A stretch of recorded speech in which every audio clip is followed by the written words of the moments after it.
sumber daya alam dan lingkungan. Seperti yang kita tahu, pengertian konsumsi itu pemakaian barang hasil produksi, yaitu seperti bahan pakaian, makanan, dan sebagainya. Pengertian konsumsi juga merupakan barang-barang yang langsung memenuhi keperluan hidup manusia. Sementara itu, pengertian konsumsi dalam ilmu ekonomi merupakan penggunaan barang dan jasa oleh rumah tangga.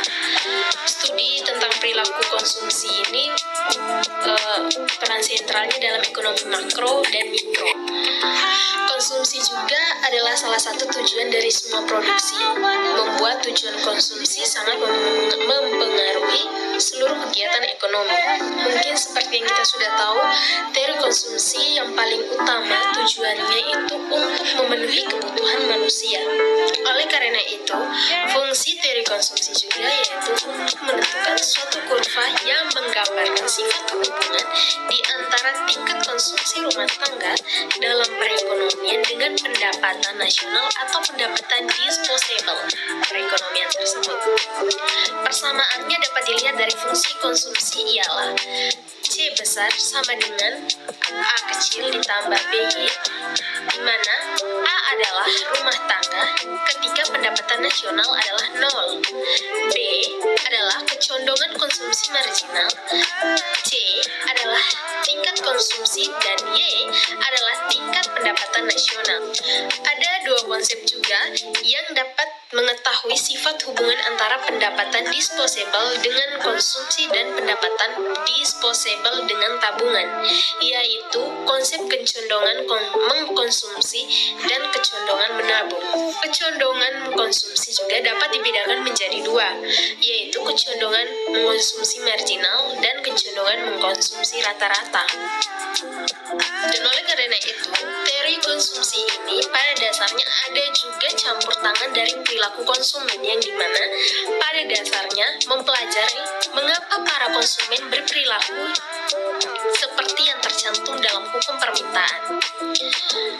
Perilaku konsumen akan menerangkan bahwa mengapa para konsumen akan membeli lebih banyak barang pada harga yang rendah dan mengurangi pembelian barang pada harga yang tinggi. Menarik nih. Dan yang kedua, bagaimanakah seorang konsumen menentukan jumlah dan kombinasi barang yang akan dibeli melalui dari pendapatannya. Terdapat juga dua pendekatan dalam teori perilaku konsumen ini. Yang pertama, pendekatan utility atau nilai guna, cardinal atau marginal utility, yang bertitik pada anggapan bahwa kepuasan utility atau nilai guna setiap konsumen.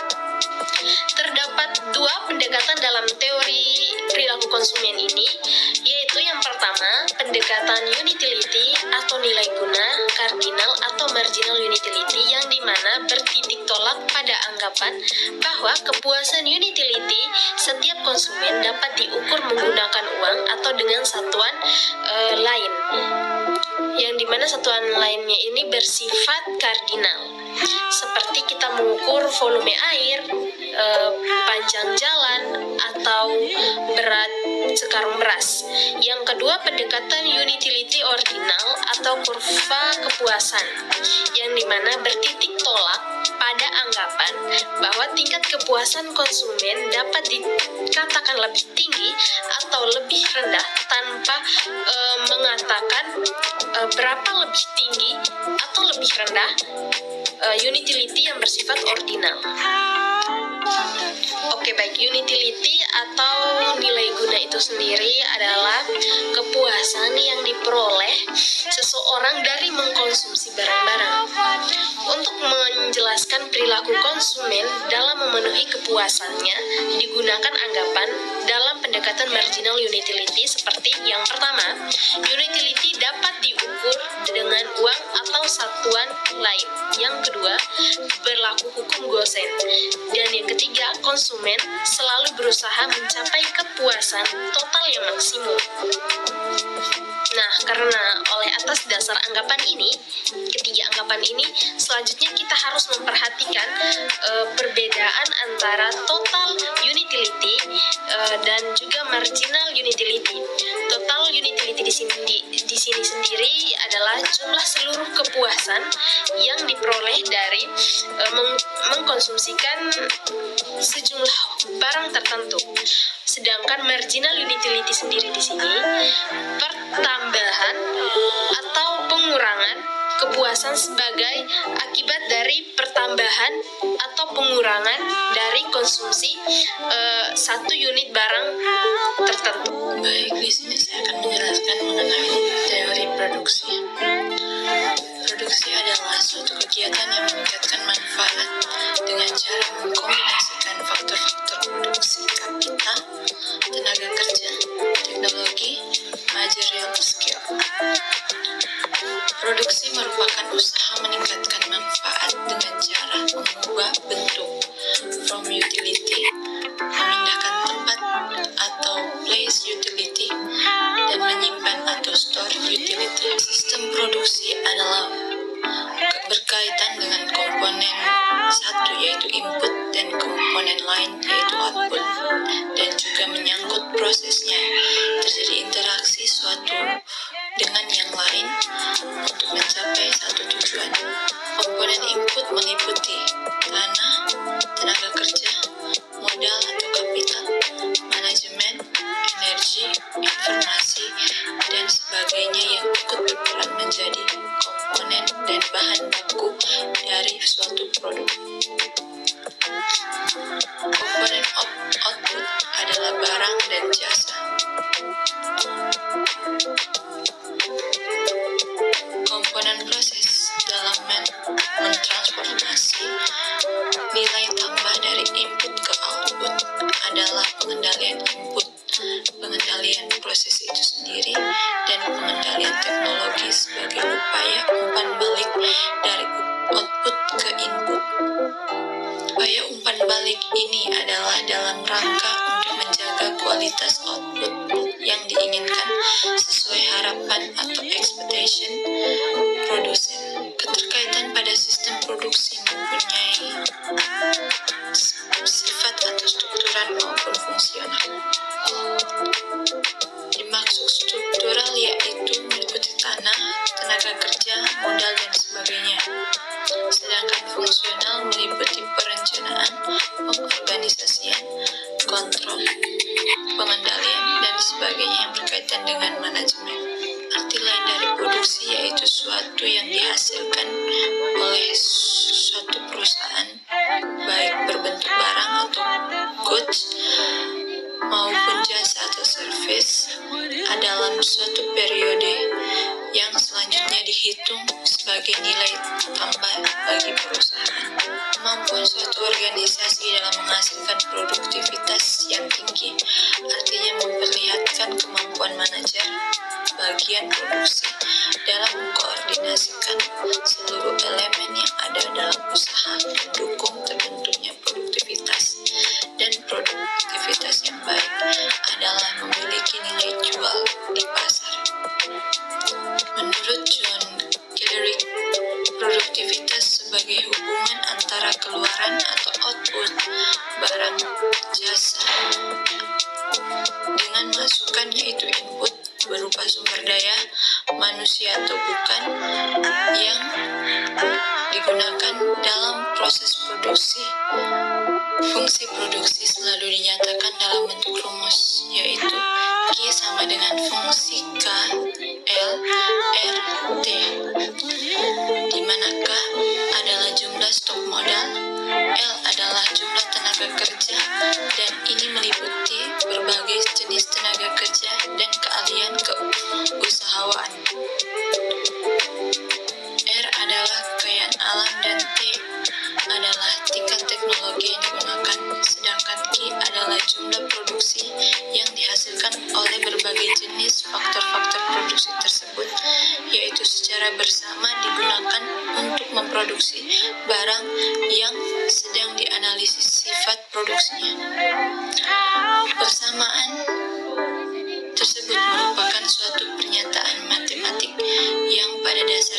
berarti bahwa tingkat produksi suatu barang tergantung kepada jumlah modal, jumlah tenaga kerja, jumlah kekayaan alam, dan tingkat teknologi yang digunakan.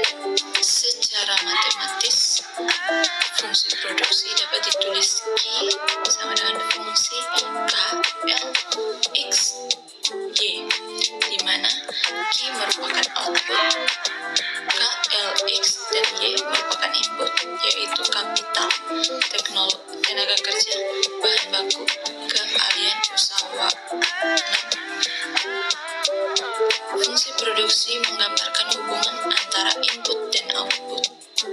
Input atau faktor produksi biasanya diklasifikasikan sebagai tanah, tenaga kerja atau labor, atau modal. Tanah dan tenaga kerja dikategorikan sebagai input yang tidak diproduksi untuk menjadi output untuk proses produksi selanjutnya. Sedangkan modal adalah faktor yang sengaja diproduksi untuk proses produksi berikutnya. Fungsi produksi ini juga menciptakan kegunaan suatu benda, meningkatkan akibat dilakukannya penyempurnaan bentuk atas benda atau input yang bersangkutan.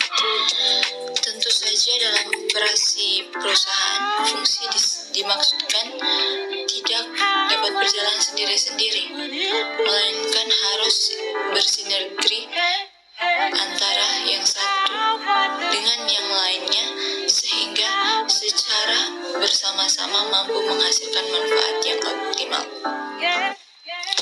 Interaksi fungsi secara demikian dikatakan atau dikenal dengan sebutan sebagai sistem. Pada dasarnya, sistem adalah kolektivitas beberapa fungsi atau bagian yang memiliki tugas dan kewajiban tertentu dan secara bersama-sama melakukan kerjasama untuk mewujudkan tujuan bersama yang telah didefinisikan sebelumnya.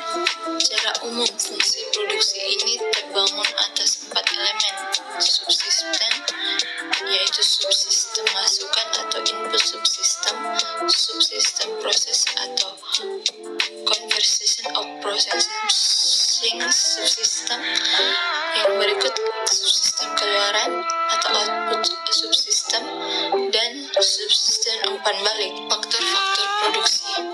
Istilah faktor produksi sering pula disebut dengan korbanan produksi, karena faktor produksi dikorbankan untuk menghasilkan produksi. Pertama-tama kita mulai dulu dari penjelasan Pareto efisiensi atau yang kita kenal dengan Pareto optimality. Jadi ini kondisi yang menunjukkan bahwa suatu perubahan itu membuat beberapa anggota masyarakat menjadi lebih baik atau better off tanpa membuat anggota masyarakat lainnya menjadi lebih buruk atau worse off. Nah, jadi bisa dibilang kedua pihak itu sama-sama ketika terjadi realokasi perubahan itu dua-duanya better off. Nah, tetapi seberapa better off-nya itu berubahnya gitu, plusnya itu nggak jadi masalah. Pokoknya yang penting keduanya itu better off, seperti itu. Ya, keduanya plus. Nah, ibaratnya kalau kita belajar kepuasan ya, ketika alokasi barang kedua individu itu berubah, nah kepuasannya dua-duanya harus bertambah. Even yang individu satu bertambah 5 atau 5%, sedangkan individu pertama 1%, itu nggak masalah. Ya, yang penting dua-duanya harus bertambah. Nggak boleh ada yang worse off. Ya. Nah, dan pada pasar persaingan sempurna ya, kondisi Pareto ini ya, itu dijamin terjadi. Kenapa? Karena di persaingan sempurna sumber daya itu dialokasikan secara efisien, lalu barang akhir atau final product itu didistribusikan secara efisien ke berbagai rumah tangga, dan sistem memproduksi berbagai hal itu sesuai dengan yang diinginkan masyarakat. Ya, jadi karena pasar persaingan sempurna itu sifatnya adalah pasar terbuka dan kompetitif, sehingga apa? Sebenarnya setiap perusahaan itu sesuai dengan tujuan awalnya, yaitu memaksimumkan profit. Nah, dan mereka sama-sama adil. Kenapa? Karena akses untuk mendapatkan inputnya sama persis ya. Jadi mereka tahu untuk mendapatkan input itu mesti kemana, input termurah, sehingga mereka akan memilih input termurah dan kualitas inputnya itu sama. Makanya di pasar persaingan sempurna itu harga input yang dihadapi sama, sehingga apa? Sumber daya yang dialokasikan ke berbagai perusahaan itu bisa efisien. Nah, meskipun mereka memaksimumkan profit, bukan berarti profit mereka akan lebih besar daripada persaingan tidak sempurna. Jadi bukan berarti persaingan sempurna itu tidak memaksimumkan profit ya. Tetapi yang jelas pasar persaingan sempurna itu melakukan maksimisasi profit, tetapi kondisinya di jangka panjang equilibrium itu adalah biaya per unit itu terendah ya, AC-nya itu minimum. Dan pada saat AC minimum itu tercapai ketika AC sama dengan MC. Nah, tadi kita udah recall kenapa AC sama dengan MC itu menyebabkan zero economic profit. Seperti itu. Nah, kondisi yang dialami pasar persaingan sempurna ini kita sebut dengan efficient allocation of resources among firm ya. Adanya alokasi yang efisien antara masing-masing perusahaan. Kuncinya ya karena tadi setiap perusahaan memaksimumkan profit dan area input yang dihadapi itu sama. Nah, jadi di chapter ini kita akan bagi efisiensi itu menjadi 3 ya. Tadi udah efficient allocation of resources among firms. Nah, sekarang efisiensi yang kedua itu adalah efficient distribution of outputs among household. Nah, karena pada pasar persaingan sempurna, selama setiap orang berbelanja dengan bebas dan tidak ada redistribusi keluaran akhir yang membuat beberapa orang menjadi lebih baik, maka setiap orang akan mendapatkan kombinasi barang sesuai yang diinginkan. Oke, jadi bisa dibilang sebenarnya selama kurva PPF ini itu kurva PPF ini nanti akan dipelajari lebih detail di mikroekonomi lanjutan. Tetapi sebenarnya di kurva PPF ini titik-titik sepanjang kurva PPF itu menunjukkan kondisi general equilibrium atau kondisi di mana produsen mencapai kombinasi barang Y dan X yang optimal atau diproduksi secara efisien, tapi juga disesuaikan dengan yang diinginkan oleh masyarakat. Nah, tinggal masyarakatnya itu yang mana kondisinya? Apakah kondisinya cenderung ke barang X sehingga titiknya ada di sini, atau masyarakatnya itu cenderung ke Y gitu. Nah, nanti misalnya dia pas di tengah-tengah, oh berarti yang titik ini yang dipilih. Tapi enggak sepanjang titik-titik kurva PPF itu optimal untuk produsen dan konsumen. Nah, itu yang kita sebut dengan efficient distribution of outputs among household. Nah, yang ketiga, the efficient mix of output ya. Masyarakat akan memproduksi barang secara efisien jika semua perusahaan menyamakan harga ya, yaitu harga P sama dengan MC ya. Ini kita kenal dengan the efficient mix of output, suatu kondisi memproduksi sesuai dengan yang diinginkan oleh masyarakat ya. Kenapa P sama dengan MC itu adalah bisa kita sebut the efficient mix of output? Karena harga itu mencerminkan kerelaan membayar konsumen ya, willingness to pay-nya konsumen. Sedangkan marginal cost itu adalah opportunity cost dari sumber daya yang diperlukan untuk produksi barang. Jadi kondisi P sama dengan MC itu kayak bisa dibilang equilibrium. Selama ini yang kita pelajari di chapter 3 dan 4 ya, QD sama dengan QS ya, di mana supply itu adalah marginal cost ya. P sama dengan MC itu ya kondisi equilibrium. Artinya pada saat demand sama dengan supply, willingness to pay itu sama dengan opportunity cost dari perusahaan gitu. Oke. Nah, masalahnya gimana kalau kondisi P sama dengan MC tidak tercapai? Memang idealnya P sama dengan MC, tapi nanti pada realitanya memang sulit kita mencari kombinasi yang benar-benar P sama dengan MC, sehingga kita cari yang paling mendekati seperti itu teman-teman. Nah, tetapi sebenarnya kita bisa melakukan realokasi apabila P sama dengan MC tidak tercapai. Contohnya misalnya P lebih besar dari MC, atau misalnya P itu di bawah MC. Nah, karena marginal cost itu adalah seperti kurva supply, jadi bentuk kurvanya kurang lebih seperti ini ya. Maaf, seperti ini ya misalnya marginal cost.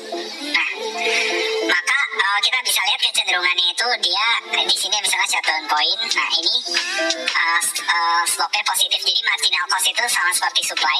Artinya apa? Kita bisa lihat bahwa untuk menurunkan marginal cost berarti kita perlu menurunkan kuantitas.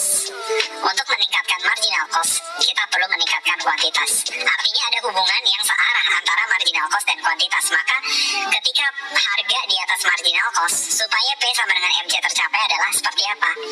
Nah, P itu sifatnya given sesuai dengan equilibrium.